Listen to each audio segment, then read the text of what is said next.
Malinga serious نہیں ہو سکتی کیونکہ سیریس ہو تو یا بندہ مر جاتا ہے یا اس کی شادی ہو جاتی ہے۔ اللہ اللہ، مجھے ان دونوں سے ڈر لگتا ہے۔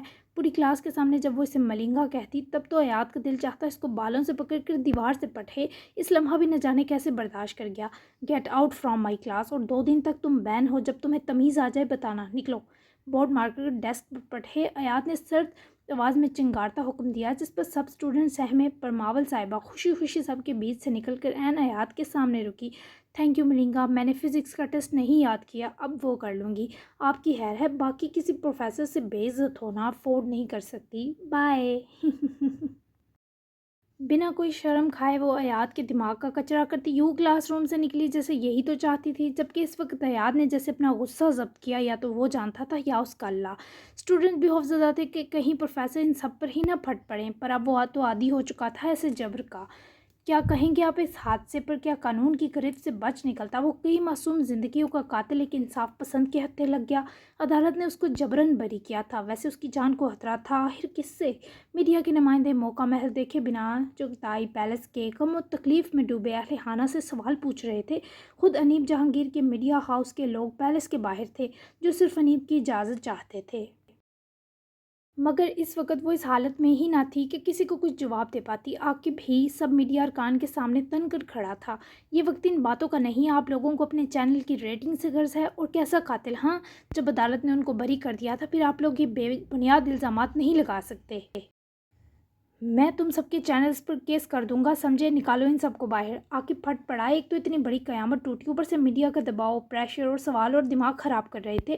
کئی معصوم لڑکیوں کی زندگی برباد کی ہے اس جانور نے، اور یہ کیس کرنے کی دھمکی ہمیں مت دے مسٹر عاقب موہان، کیونکہ ہم اپنا کام کر رہے ہیں۔ جو بھی اس مرڈر کے پیچھے اس کا نام سامنے آئے تو میڈیا ہی اب اسے سپورٹ کرے گا، کیونکہ جس نے بھی یہ کیا ملک کو ایک غلاظت سے پاک کیا ہے۔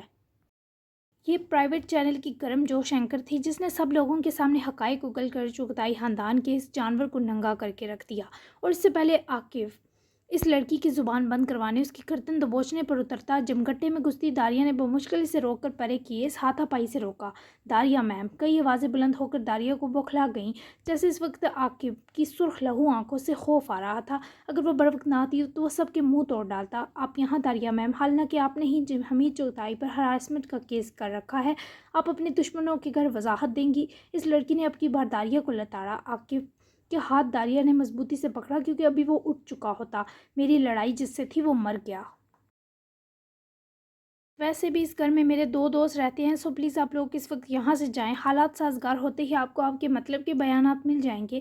داریہ نے مفاہمت اپنائی اور مزید کچھ کہے سنے عاقب کا ہاتھ پکڑتی، اس جمگٹے سے بچ بچاتی حویلی کے اندر لپکی تو گارڈز نے تمام میڈیا اہلکاروں کو زبردستی ہی سے ہی چلتا کیا۔